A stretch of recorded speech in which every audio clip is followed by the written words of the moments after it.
안녕하세요, 다오월드입니다. 어제 영상을 올려드렸죠?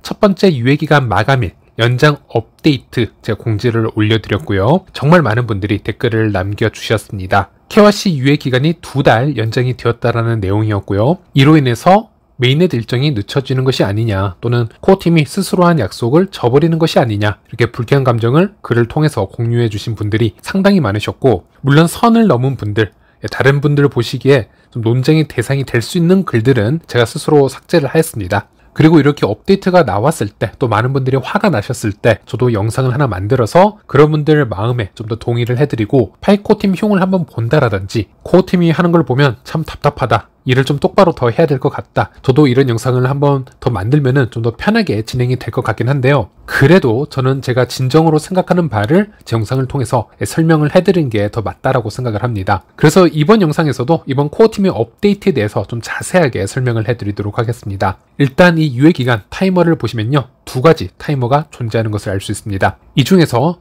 2달 마감일 날짜가 연기가 된 것이 바로 KYC 관련 타이머입니다. 원래는 9월 30일에 종료가 됐어야 하는데요. 이 타이머의 시간이 2달 연장이 돼서 11월 30일로 연장이 된 것입니다. 그리고 KYC를 신청을 했다 하더라도 통과가 되고 마이그레이션도 모두 완료가 되어야 됩니다. 그 기간은 기존에도 12월 31일까지였고요. 이번에도 그대로 12월 31일을 유지하고 있습니다. 즉, 그림을 통해서 다시 설명을 해드리자면 2024년 올해 7월 1일부터 6개월 유예기간이 시작이 되어서 12월 31일까지 마감이 되는 형태라고 보시면 되겠습니다. 이 빨간색 범위를 보시면 됩니다. 그래서 9월 30일이 되었던 11월 30일이 되었던 KYC 신청만 하신 분들은 소용이 없습니다. 결국 현재까지 채굴한 파일을 모두 마이그레이션을 받고 인정을 받으려면요, 이 빨간색 기간 안에 KYC 신청 및 통과, 그리고 마이그레이션까지 완료를 해야 된다라고 보시면 되겠습니다. 그런데 어제 KYC 유예기간이 2달 연장되었다라고 했지만요, 이것은 KYC 타이머 버그로 인해서 9월 31일까지 KYC를 신청조차 못하는 분들이 좀 많이 생길 것 같기 때문에 코어팀에서는 이런 부분으로 이 2달 연장을 시행한 것이지, 애초에 이 유예기간 범위가 달라진다거나 타임라인이 바뀐 것은 아니라는 것입니다. 그런데 어제 제 채널에 달린 댓글들을 보면은 상당히 많은 분들이 지금 오해를 하시는 것을 확인할 수 있죠. 반응을 한번 살펴보면요, 이유가 어쨌든 코어팀의 말 바꾸기는 좋지 않다라고 해주신 분도 있었고, 또 한 분은 관심이 없으니 KYC 신청을 안 하고 있는데 또 뭘 연장을 한다라고 이럴까, 이러면 올해 메인넷은 물 건너갔네, 지친다 이제 라고 해주신 분도 있으셨고, 또 한 번은 올해 상장은 나가리가 되었네요 라고 하시는 분도 있으셨고, 또 한 분은 네, 그럴 줄 알았다, 또 한 분은 믿음이 자꾸 없어진다, 또 믿음이 점점 사라진다 라고 하시는 분들도 있으셨고, 또 다른 분은 이러다가 2030년까지 메인넷 유예기간 연기되지 않을까요? 또 다른 분 글을 보면요, 파이 프로젝트가 사기가 아니길 바랄 뿐이다, 이런 여러 글들을 확인할 수 있었습니다. 그래서 무시를 하기에는 상당히 많은 비중의 이런 댓글들이 있었기 때문에 다시 한번 이 현상에 대해서 지금 어떤 상황인지, 그리고 유예기간과 이 메인넷 기간에 대한 이 개념을 좀 잡아드리고요, 여러분들이 어디서 화가 나셨는지 한번 확인을 할 필요가 있겠습니다. 일단 이 KYC 마이그레이션의 유예기간이라는 것이 이번에 갑작스럽게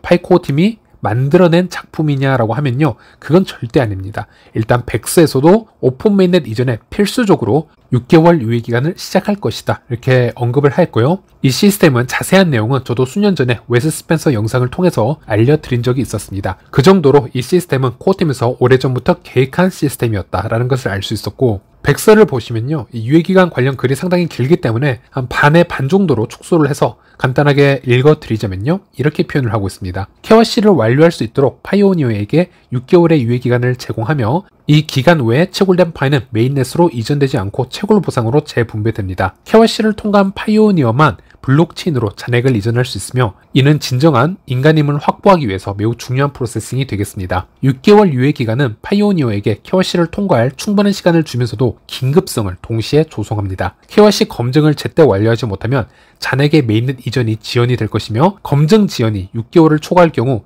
해당 파일은 메인넷으로 이전되지 못합니다. 이런 얘기들을 확인을 할 수 있었고요. 그래서 우리는 백서를 통해서 오픈 메인넷을 앞두고 6개월 유예기간이 왜 필요한지, 그리고 이미 오랜 기간 이 시스템은 준비가 되어 왔었다라는 점, 이 부분을 전제하고 다음으로 넘어가도록 하겠습니다. 네, 그러면 다음으로는 오픈 메인넷이 언제쯤 열릴까에 대한 질문으로 넘어갈 수 있겠는데요. 아쉽게도 2023년 4분기 전까지는 우리는 이 폐쇄형 메인넷 단계에서 오픈 메인넷 전환 기간에 대한 어떠한 힌트를 코어팀으로부터 제공받은 적이 없었습니다. 당시는 불확실성이 상당히 높은 상태였습니다. 하지만 2023년 말에 로드맵이 출시가 되면서 그리고 2024년 파이데이와 파이2데이를 거치면서 코어팀에서 계획하고 있던 오픈 메인넷 목표 시기가 조금씩 알려지게 되었고요. 이것이 하나의 힌트로 작용을 했습니다. 첫 번째로는 2024년 파이데이에서 니콜라스는 이렇게 언급을 했죠. 조건이 충족이 된다면 올해 늦은 시점에 오픈 네트워크를 출시할 계획이다. 이렇게 언급한 바가 있습니다. 이 말을 좀 더 풀어서 해석을 해보자면요. 오픈 메인넷으로 전환하기 위해 세 가지 조건이 제시가 되었는데 이 조건이 충족되지 않을 경우 성공적인 전환을 위해서 올해가 아닌 좀 더 지연이 될 수 있다. 이런 뜻으로 해석을 할 수 있겠죠. 그리고 블로그를 가보시면은 여기에 대한 좀 더 추가적인 글이 나오는데 여기서 말하는 세 가지 조건은 오픈 네트워크 전환 시기를 결정하는 데 도움이 될 것입니다. 우리는 네트워크가 2024년 동안 이러한 조건을 달성할 수 있기를 바라며 이는 우리의 분산한 노력과 불리한 외부 요인의 부재에 달려 있습니다. 만약 이런 조건이 충족이 되지 않는다면 오픈 네트워크 출시는 모든 파이오니어의 성공적인 전환을 보장하기 위해서 지연될 수도 있습니다. 지금 블로그에서도 이렇게 명시를 했었죠. 그리고 시간이 좀 더 지나서 6월 28일 파이2데이 이벤트에서 또 하나의 힌트가 제공이 됩니다. 2024년 6월 28일에 발표된 올해 파이2데이 공지에서는 이번 파이2데이 이벤트가 오픈 네트워크 시작 전 마지막 파이2데이 이벤트임을 알리고 있습니다. 라고 언급을 했습니다. 네, 그래서 현재까지 주어진 힌트를 다시 한번 종합을 해보자면요.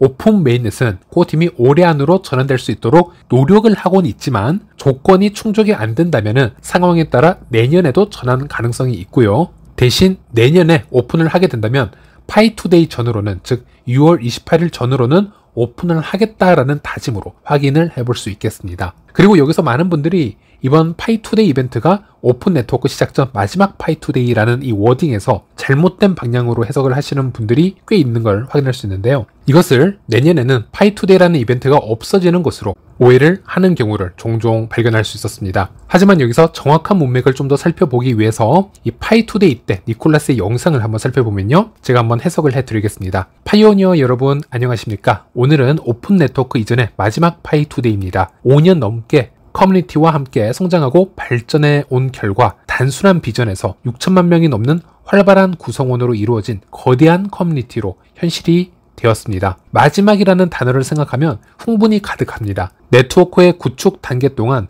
커뮤니티의 노력과 성과에 대해 자랑스럽고 감사한 마음이 듭니다. 앞으로 다가올 미래에 대한 기대감이 넘칩니다. 이렇게 언급을 했기 때문에 여기서 이 마지막이라는 워딩, 오픈 메인넷 전 마지막 파이2데이 이 워딩을 해석을 해보자면 5년 넘게 우리는 이 오픈 메인넷 전환을 위해서 함께 노력을 해왔고 이제는 그 결실을 맺을 때가 되었다. 이제 오픈 메인넷으로 전환을 할 때가 되었다. 이런 뜻으로 해석을 해볼 수가 있겠죠. 네, 그래서 이렇게 코어팀이 생각한 또 우리가 예상할 수 있는 오픈 메인넷 가능 시점이 이렇게 테이블로 표현이 가능하다면 앞서서 백스에서 언급을 했던 오픈 메인넷 전환에 필요한 유예기간 6개월에 대해서도 함께 합쳐서 얘기를 해보도록 하겠습니다. 올해 후반기에 오픈 메인넷이 가능하다라는 가정을 해본다면요. 유예기간의 적정 시점은 올해 6월이나 7월이 될 수 있겠습니다. 이는 오픈 메인넷을 앞두고 비정상적인 계정의 채굴량을 회수하고 또 명확한 토커노믹스를 재정립하는 데 중요한 역할을 하고 있기 때문에 오픈 메인넷 이전에 필수적으로 시작을 해야겠죠. 그래서 오픈 메인넷이 조건에 맞아서 올해 말에 바로 전환이 될지 내년에 전환이 될지는 아무도 모르는 상황이기 때문에 일단 유예기간은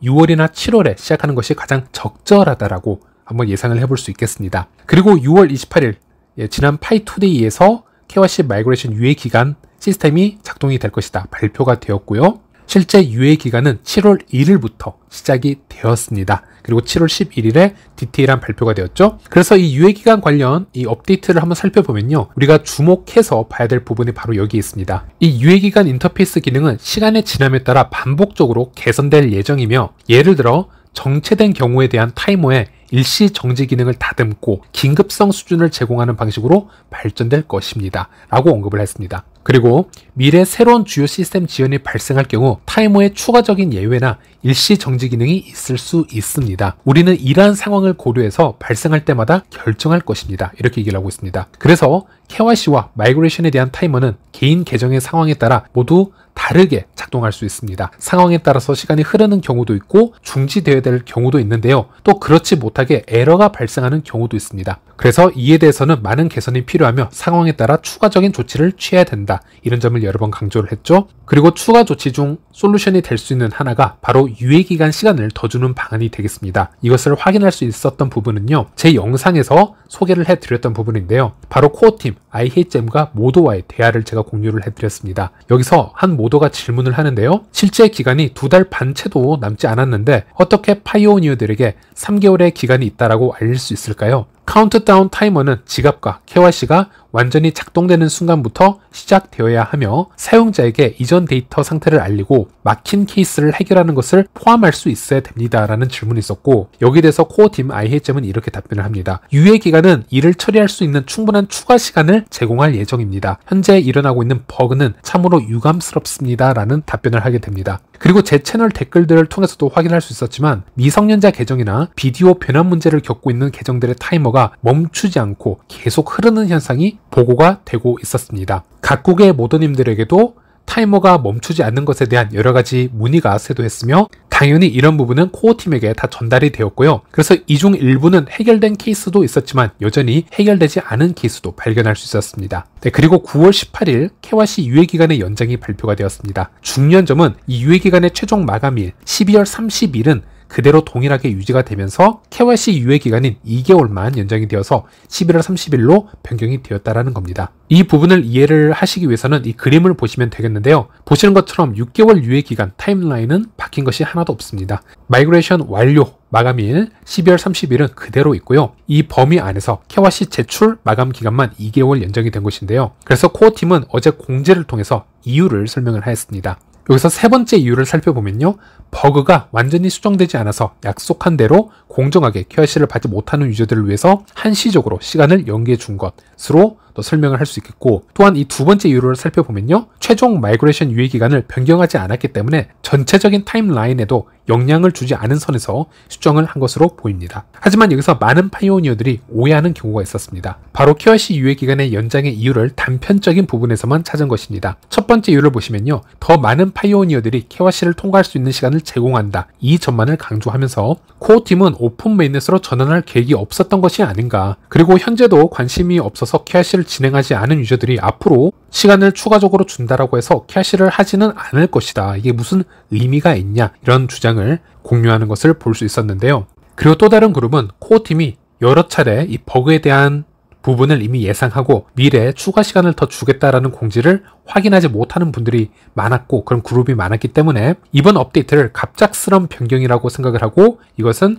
코어팀이 스스로 약속을 깨트린 부분이다. 이렇게 오해하시는 분들이 상당히 많으셨다는 겁니다. 그리고 제가 어제 오늘 확인한 바가 있는데요. 해외 소스에 따르면 어제 코어팀과 모도 간의 짧은 미팅이 있었습니다. 그 자리에서 코어팀의 셰리 오렌지는 현재 타이머가 멈추지 않은 문제에 대한 이 모도들의 보고를 다시 한번 받았고요. 유예기간 연장을 통해서 임시적인 솔루션을 제공을 하며 그들이 KYC를 통과할 수 있도록 돕겠다라는 언급을 직접 하였습니다. 그리고 동시적으로 해외 시니어 채팅방을 한번 살펴보면요. 해외에서도 많은 파이오니어들이 코어팀이 약속을 지키지 않고 있다. 스스로 약속을 깨트렸다. 이제 이런 컴플레인을 상당히 많이 남긴 것을 볼 수 있었는데요. 이와 관련해서 전 메가 모더 및 모더들의 답변들을 확인할 수 있었습니다. 예를 들어 한 유저는 2024년 말 이전에 라는 약속은 더 이상 유효하지 않은 건가요? 그렇지 않다면 누구도 뒤처지게 하지 않겠다라는 오랜 약속을 타협하게 될 것입니다. 라는 글을 남기게 되었고 전 메가 모더이자 현 모더로 활동하고 있는 GOTM 같은 경우는 오픈 메인넷에 도달하기 위한 목표는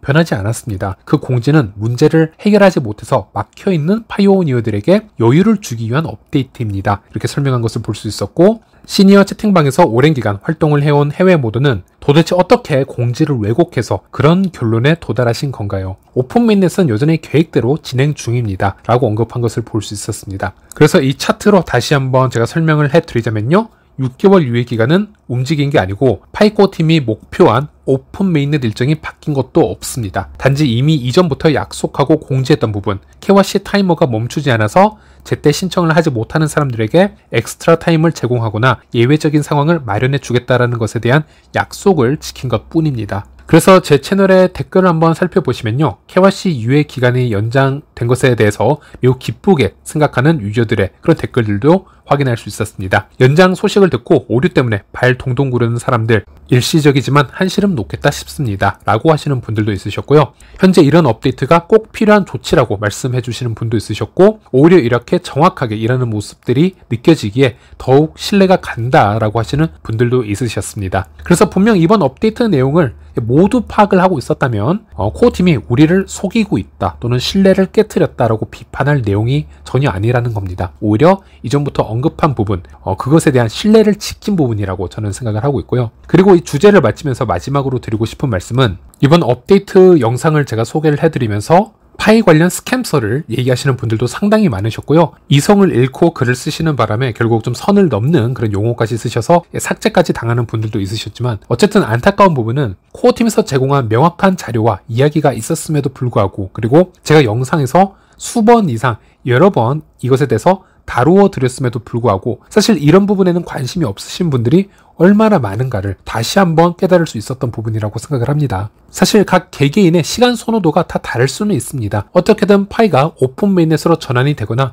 거래소에 상장이 되면 바로 파이 코인을 현금화를 해야 되는 분들도 상당히 많으실 거라고 보고요. 어쨌든 간에 다들 아시겠지만 파이 프로젝트는 그런 분들의 선호도에 다 맞추어서 타임라인이 재빠르게 움직이는 그런 프로젝트는 아닙니다. 파이는 다른 프로젝트와 비교를 해서 보게 되면요, 정말 느리게 움직이는 프로젝트 중에 하나이고요. 물론 이런 부분에 대해서는 장단점이 극명하게 존재할 수 있습니다. 일단 단점부터 생각을 해보자면요, 시간 선호도가 꽤 높은 분들, 지금 당장 큰 돈을 벌여야 되는 분들, 또는 기존의 트레이딩 관점에서, 투자 관점에서 이 파이 코인을 보고 있는 분들에게는 이 파이가 엄청 매력적인 프로젝트는 아니다, 이렇게 말씀드릴 수 있겠습니다. 하지만 장점이라는 것은 파이가 오랜 기간 거래소를 통하지 않고도 커뮤니티 화폐라는 개념으로 글로벌적으로 수십만 건의 P2P 거래를 만들어 왔고요. 가치가 높든 낮든 거래를 꾸준히 만들어 오면서 이것을 실제 화폐라고 생각하는 유저들이 점차 증가하고 있다는 것입니다. 역사성이라는 건 진짜 무시 못하는 것이고요. 이렇게 최소 2, 3년 이상 강력한 지지선을 구축해 오면서 여러 P2P 거래를 해오다가 거래소에서 상장이 되었을 때 어떤 악재가 겹치더라도, 폭락장이 오더라도 이 상황을 어느 정도 버티고 다시 회복할 수 있는 것, 그런 부분에는 역사성이 매우 큰 도움이 될 수 있다라고 보고요. 그래서 펀더멘털이 상당히 부족한, 빠르게 상장된 탑코인처럼 쉽게 가치가 제로로 수렴하기는 힘들 것이라 예상할 수 있겠습니다. 이런 부분은 장점이라고 말씀드릴 수 있겠죠. 어쨌든 파이는 2019년부터 현재까지 빠르게 움직이지 않고 항상 이렇게 느린 방법으로, 안전한 방법으로 성장을 해왔기 때문에 여러분의 시간 선호도를 이 프로젝트에 맞춰서 조정을 하시는 걸 추천드리겠습니다. 그게 오래 가시기에는 가장 좋은 방법이라고 제가 말씀드리고 싶고요. 네, 그래서 이번 영상은 여기까지 하도록 하겠습니다. 다음 영상에서 다시 찾아뵙도록 하겠습니다. 시청해주셔서 감사합니다.